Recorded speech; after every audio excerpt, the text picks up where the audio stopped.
나의 영혼이 간절함이 하나님만 바라며 나의 구원이 그에게서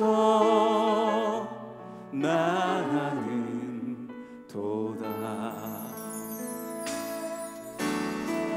나의 영혼아 잠잠히 하나님만 바라라. 나의 소망이 저에게서 나는 도다. 오직 주만이 나의 반석 나의 구원이시니 오직 주만이 나의 상성 내가 요동치 아니하리. 오직 주만이 나의 반석 나의 구원이시니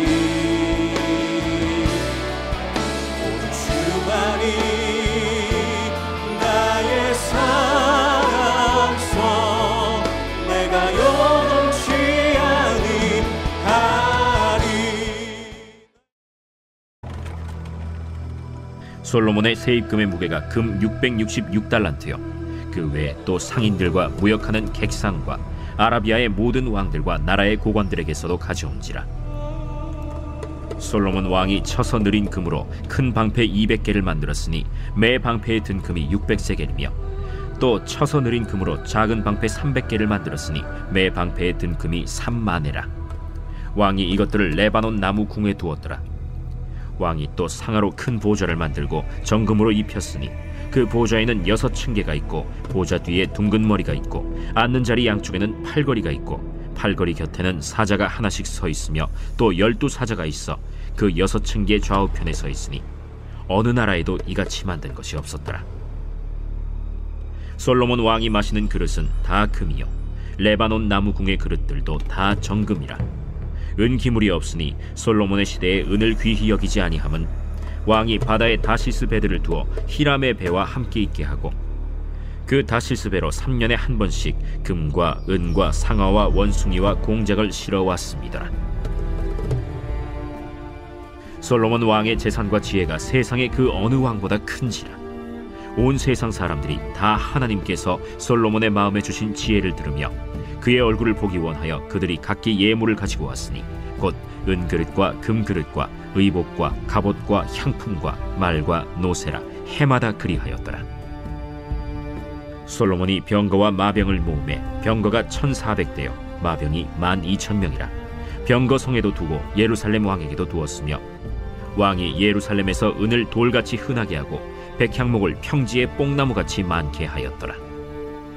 솔로몬의 말들은 애굽에서 들여왔으니 왕의 상인들이 값주고 산 것이며 애굽에서 들여온 병거는 한 대에 은 600세겔이요 말은 한 필에 150세겔이라. 이와 같이 헷사람의 모든 왕과 아람 왕들에게 그것들을 되팔기도 하였더라. 할렐루야, 풍성한 한가위 보내고 계시지요? 9월 29일 금요일 새벽 예배에 나오신 성도님들을 환영합니다. 오늘 우리에게 주시는 하나님의 말씀은 열왕기상 10장 14절에서 29절까지의 말씀입니다. 최근 미용실에서 원장님과 재밌는 이야기를 나누었습니다. 원장님이 2달 사이에 10kg 가까이 살을 빼신 거예요. 그래서 어떻게 이렇게 다이어트를 잘 하셨냐 여쭤보니까 탄수화물을 끊고 설탕을 끊었다고 합니다. 그러니까 건강도 좋아지고 살도 빠지면서 정말 행복하다 이렇게 이야기하시는 것을 들었습니다. 이야기를 들으면서 참 우리 주변에 넘쳐나는 많은 먹을 것들이 축복 같은데 우리가 그것을 절제하지 못하고 마음껏 먹어버리면 우리에게 재앙이 되는구나 하는 것을 경험했어요. 살찌고 성인병에 걸리고 건강을 잃게 되는 것이죠. 사실 돈도 권력도 먹을 것도 우리에게 무한대로 참 많이 있으면 끝없이 행복할 것 같지만 결코 그렇지 않습니다. 넘쳐날 때, 풍요로울 때 오히려 빈곤해지고 우리에게 부작용이 일어나는 경우가 많이 있죠. 오늘 솔로몬도 그런 관점에서 볼 수 있는 이야기를 들려주고 있습니다.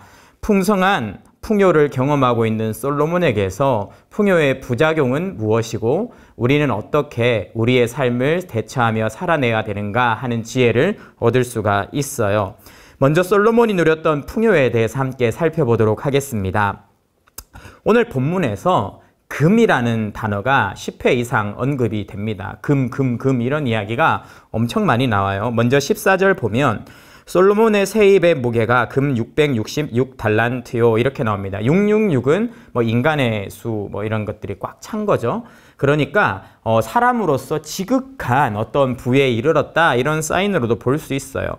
금으로 오늘날 무게 단위로 환산하면 총 22톤 정도 되는 금을 세입으로 계속 벌어들였는데 이게 모든 세입의 토탈이 아니에요. 15절 보면 그 외에 또 상인들과 무역하는 객상과 아라비아의 모든 왕들과 나라의 고관들에게서도 가져온지라 이렇게 나와 있습니다. 그 외에 그러니까 이 금 외에도 다른 수입이 많이 있었다라고 이야기를 하고 있는 것이죠.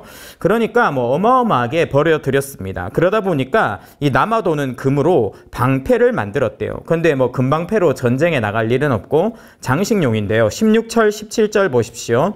솔로몬 왕이 쳐서 느린 금으로 큰 방패 200개를 만들었으니 매 방패에 든 금이 600세겔이며 또 쳐서 느린 금으로 작은 방패 300개를 만들었으니 매 방패에 든 금이 3만에라. 왕이 이것을 레바논 나무에 궁에 두었더라.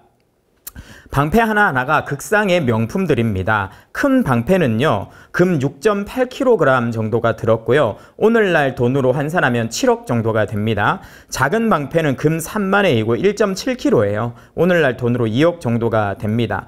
뭐 오늘날 가치로 환산하면 원래 그때 금은 훨씬 더 값졌겠지만 그냥 오늘날 가치로만 환산해도 이 금 방패, 이 명품 방패에 2천억을 썼고 그것을 해외 레바논 나무궁 별장에다가 가져다 둔 것이죠. 뭐 어마어마한 부를 이루고 있는 것입니다. 18절에서 20절을 보면 왕이 또 상하로 큰 보좌를 만들고 정근으로 입혔으니 그 보좌에 6층계가 있고 보좌 뒤에 둥근머리가 있고 앉는 자리 양쪽에는 팔걸이가 있고 팔걸이 곁에는 사자가 하나씩 서 있으며 또 12사자가 있어 그 6층계 좌우편에 서 있으니 어느 나라에도 이같이 만든 것은 없었더라. 자신의 직무 공간을 최고로 꾸몄어요. 보좌와 또 보좌에는 상아와 금으로 만든 것들이 가득했고 자신의 출신 지파인 유다 지파를 상징하는 사자들을 화려하게 배치를 했습니다. 그런데 이것이 얼마나 화려했냐면 세계 최강대국인 애굽조차도 이렇게까지는 하지 않았는데 세계 어디에도 비견할 수 없는 최고의 집무실을 만든 것이죠. 21절, 22절에도 어떤 이야기가 나와 있습니까? 솔로몬이 쓰는 것들이 다 금이었대요. 어떤 것입니까? 밥그릇, 물그릇 이런 것들을 다 금으로 쓸 정도였고 금이 얼마나 많았냐면 은을 귀히 여기지 않았다. 이렇게 이야기를 하고 있습니다. 오늘날 당연히 금 다음에 음인데요. 이 시대만 해도 그렇지 않았어요. 음도 금에 비견할 만한 굉장히 중요한 귀금속이었어요. 은이 비교적 흔해진 것은 이 솔로몬 시대부터 약 600년 후에 페르시아 제국 때 이제 은이 많아지면서 은의 값어치가 떨어졌는데 그전에는 은도 굉장히 값어치가 있었습니다. 그런데 너무 금이 많아지니까 이 은을 귀히 여기지 않을 정도로 부요해졌다고 했죠. 그리고 이렇게 돈만 많아진 게 아니에요. 지혜로 인한 영향력도 엄청나졌어요. 23절에서 25절 말씀입니다. 솔로몬 왕의 재산과 지혜가 세상의 그 어느 왕보다 큰지라 온 세상 사람들이 다 하나님께서 솔로몬의 마음에 주신 지혜를 들으며 그의 얼굴 보기를 원하여 그들이 각기 예물을 가지고 왔으니 곧 은그릇과 금그릇과 의복과 갑옷과 향품과 말과 노새라 해마다 그리하였더라. 이 솔로몬의 재산이 세계 최고였을 뿐 아니라 세계 1등 갑부라는 거죠. 그것뿐 아니라 지혜 또한 세계 최고였다라고 이야기를 합니다. 그래서 각 나라의 많은 사람들이 솔로몬을 잠시 만나기 위해서 돈을 싸들고 각 나라에서 진귀한 물품들을 주머니를 싸들고 와서 줄을 섰다 이렇게 이야기를 합니다. 오늘날 워렌 버핏 같은 존재인 것 같아요. 엄청난 부호이면서도 미래를 예견하는 그런 지혜가 있기 때문에 워렌 버핏과 식사 한 끼를 하려고 많은 사람들이 달려들고 있죠. 올해 워렌 버핏과의 식사 이렇게 얼마에 팔렸는지 보니까 1900만 달러, 246억 원에 점심 식사 한 끼가 팔렸어요. 그러니까 그렇게 돈을 지불하더라도 워렌 버핏을 만나면 그 이상의 것을 얻어온다고 생각하는 거죠. 그러니까 솔로몬이 이 시대의 워렌 버핏처럼 그렇게 많은 사람들에게 또 미래 사회에 영향을 주는 탑 리더가 됐다라고 볼 수 있는 겁니다. 군사적으로도 엄청 부유했어요. 26절에서 29절을 보면 솔로몬이 병거와 마병을 모음해 병거가 1400대요 마병이 12000명이라 병거성에도 두고 예루살렘 왕에게도 두었으며 왕이 예루살렘에 은을 돌같이 흥하게 하고 백향목을 편지에 뽕나무같이 많게 하였더라. 솔로몬의 말들은 애굽에서 들여왔으니 왕의 상인들이 값주고 산 것이며 애굽에서 들여온 병거는 한 대에 은 600세겔이요 말은 한 필에 150세겔이라. 이와 같이 옛사람의 모든 왕과 아람 왕들에게 그것을 되팔기도 하였더라. 솔로몬은 대규모 전차 기마군단을 보유했습니다. 이 병거 한 대의 가격은요, 노동자 한 사람이 7년 동안 한 푼도 안 쓰고 모아야 살 수 있는 가격이고요. 말은 20개월 동안 그렇게 해야 살 수 있는 가격이에요. 그렇게 많은 병거와 마병들을 병거성을 지어서 3군데에 배치했다고 했습니다. 오늘날 우리가 좀 이해하기 쉽게 생각하자면 최신의 전투기를 대량으로 만들어내고 그 대량 전투기를 가지고 있을 수 있는 항공모함을 3대 만들었다는 겁니다. 그러니까 항공모함을 3대 운영했다 이런 느낌의 강력한 군사력을 가지게 된 것이죠. 사실 이스라엘은요, 이런 병거와 마병이 많이 필요한 지형이 아니에요. 이 병거와 마병은 평야에서 유용한 전략인데 유대 지역, 이스라엘 지역은 산지가 대부분이라서 이렇게 필요하지 않습니다. 그러면 왜 이렇게 많이 했나? 2가지입니다. 위에도 보면요, 팔았다, 되팔기도 했다 이렇게 나와 있어요. 군수산업에 뛰어들었다는 거고, 동시에 우리나라의 국력이 이렇게 부강하다, 우리는 방어가 철통 같다, 이런 것들을 과시하기 위해서 한 거죠. 군사적인 안보가 놀랍게 확보된 것입니다. 오늘 본문을 보면서 참 솔로몬의 풍요로움이 부럽다는 생각이 들었습니다. 그리고 한가위를 맞이한 우리 성도님들의 가정에도 이런 풍성한 하나님의 부어주심이 있었으면 좋겠습니다. 경제적으로 어렵지만 우리 성도님들의 가정에 물질의 풍성함이 있고 우리 성도들의 마음속에는 하나님의 지혜가 살아있어서 영향력 있는 삶을 사시고, 그리고 누구도 넘볼 수 없는 범죄와 악한 세력이 넘볼 수 없는 견고한 그런 가정의 안보와 건강을 우리 성도님들이 누리셨으면 좋겠어요. 그런데 정말 이렇게 돈도 많아지고 힘도 세지고 유명해지고 영향력 있어지면 정말 그런 꿈 같은 일이 우리 가운데 일어나면 우리는 마냥 행복할까요? 오늘 솔로몬의 이런 이야기를 보면서 사실 부러워요. 그리고 왜 나에게는 이렇게 놀라운 축복을 하나님께서 부어주시지 않나, 이런 생각도 듭니다. 내가 이렇게 돈이 많아지고 힘이 많아지면 난 더 신앙생활 잘할 자신이 있는데, 그리고 다른 사람들도 더 많이 돕고 교회도 더 많이 섬길 텐데 하나님 나에게 이런 기회를 주시면 좋겠다, 이런 생각이 솔직히 저부터 좀 들었습니다. 그런데 본문을요, 잘 보아야 돼요. 솔로몬에게 위험한 조짐이 계속 보입니다. 이 세상에 다 좋은 것이라는 것은 존재하지 않아요. 아무리 좋아 보이는 것들도 반드시 부작용이 있습니다. 문제가 없이 우리에게 부어지는 형통함과 풍요로움은 이 땅은 신라고이기 때문에 절대 존재하지 않습니다. 먼저 이 솔로몬에게 있었던 부작용을 우리가 좀 살펴보면요, 첫 번째로 만족하지 못하고 끊임없이 축적하고 과시하는 모습을 보게 됩니다. 이 부귀영화를 솔로몬에게 주신 분은 분명히 하나님이세요. 솔로몬이 초기에 하나님 앞에 지혜를 구했을 때 하나님은 솔로몬에게 수와 부와 명예까지도 다 주시겠다고 약속하셨습니다. 그리고 그 약속대로 솔로몬에게 부어주신 거죠. 그러면 약속한 것을 주셨으니까 낼름낼름 계속 받아먹기만 하면 되는 걸까요? 오늘 성경을 보면 결코 그렇지가 않아요. 하나님께서 우리에게 풍성함을 부어주실 때 우리에게는요, 뭔가 세상과 다른 덕스러움, 하나님의 백성다운 삶의 양식이 있어야 돼요. 이 솔로몬에게서는요, 그런 것들이 보이지 않아요. 쌓기만 하고 누리기만 하는 그런 느낌이 듭니다. 특별히 그런 솔로몬의 모습은요, 신명기 17장 17절에 자기를 위하여 은금을 많이 쌓지 말라고 하신 하나님의 말씀에 어서 빗나가고 있는 것이죠. 솔로몬이 이렇게 많은 것을 소유하고 쌓았고 누렸다라는 것은 있지만 그것을 가지고 어떻게 백성들을 부요하게 했는지, 가난한 자들을 구제했는지, 그리고 그것을 나누어서 어떻게 나라와 민족을 더 아름답게 섬겼는지 이런 부분에 대한 강조는 잘 보이지 않습니다. 솔로몬은요, 그렇게 자신에게 끊임없이 부어질 때 그것을 당연하게 여기고 누리고 더 많이 쌓아놓으려고 하지 말았어야 돼요. 그것으로 하나님의 일을 감당하고 어떻게 하면 더 많은 사람을 도울 수 있을지 몸부림치고 씨름했어야 합니다. 우리도 마찬가지입니다. 어려운 때가 지나고 성공과 축복의 때가 올 수 있어요. 그때 중요한 게 뭡니까? 스스로를 절제하는 것입니다. 하나님의 말씀이 무엇인지를 기억하는 것이죠. 그리고 더 움켜쥐고 쌓기 위해서 몸부림치지 않고 힘들지만 나누고 베풀고 섬기기 위해서 힘쓰고 노력하는 것이죠. 내게 돈이 한량없이 주어진다고 그것을 내가 다 누리려고 해서는 절대 안 됩니다. 내가 젊다고 나의 젊음을 내 뜻대로 다 쓰려고 해서는 안 됩니다. 나에게 건강이 충만하다고 그 건강을 내가 쓰고 싶은 대로 다 써버려서는 안 되는 것이죠.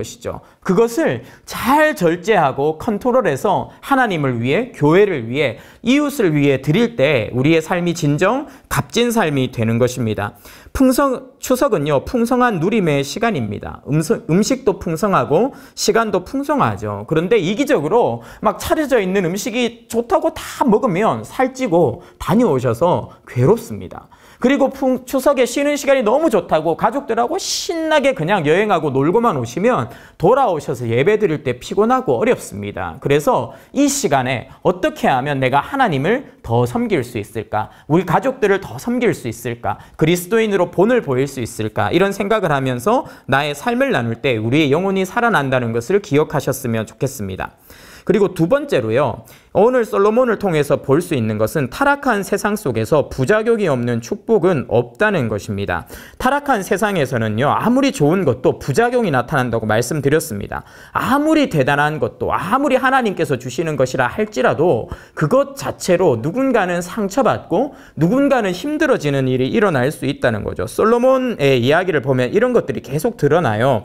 열왕기상 9장 12절 13절에 보면 히람 왕에 대한 이야기가 나오는데, 히람 왕이 솔로몬을 열심히 돕고 솔로몬이 준 땅이 있었는데 자신에겐 쓸모없는 땅이다 이렇게 해서 마음 상하는 장면이 나옵니다. 그리고 이집트에서 이렇게 정략 결혼을 하죠. 이집트의 공주와. 그때 이제 파라오가 왕상 9장 16절을 보면 가나안 땅을 탈취해서 선물로 주는데요. 게세를 탕취해서 선물로 주는데 그때 가나안 사람들의 많은 피가 묻어서 그 땅에 솔로몬에게 선물로 도착을 하게 됩니다. 열왕기상 9장 20절 21절을 보면 이스라엘 사람들이 짓는 그 엄청난 성전 건축이나 궁전 건축에 수많은 이방 사람들이 노역에 동원되고 노예로 동원되었다. 참 많이 힘든 일들을 겪었을 거다 이런 생각이 듭니다. 솔로몬이 나라의 안전을 위해서 또 자신의 어떤 정치적인 목적을 위해서 수많은 이방 여자들과 결혼하고 평화의 시대를 이루었죠. 그런데 그 여인들로 말미암아 솔로몬은 신앙이 변질되게 됩니다.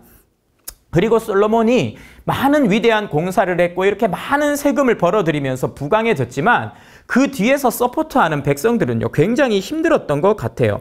열왕기상 12장 3절에서 4절을 보면 솔로몬의 아들 르호보암에게 이스라엘의 온 회중이 와서 요청했던 것이 뭡니까?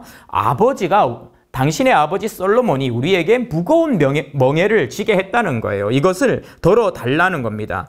시킨 고역에서 구해달라고 하는 거예요. 그럼 우리가 왕을 잘 섬기겠습니다. 이런 이야기를 합니다. 솔로몬의 영화와 엄청난 성공 뒤에는요, 뼈를 갈아넣는 수많은 사람들의 희생과 땀방울이 있었다는 것이죠.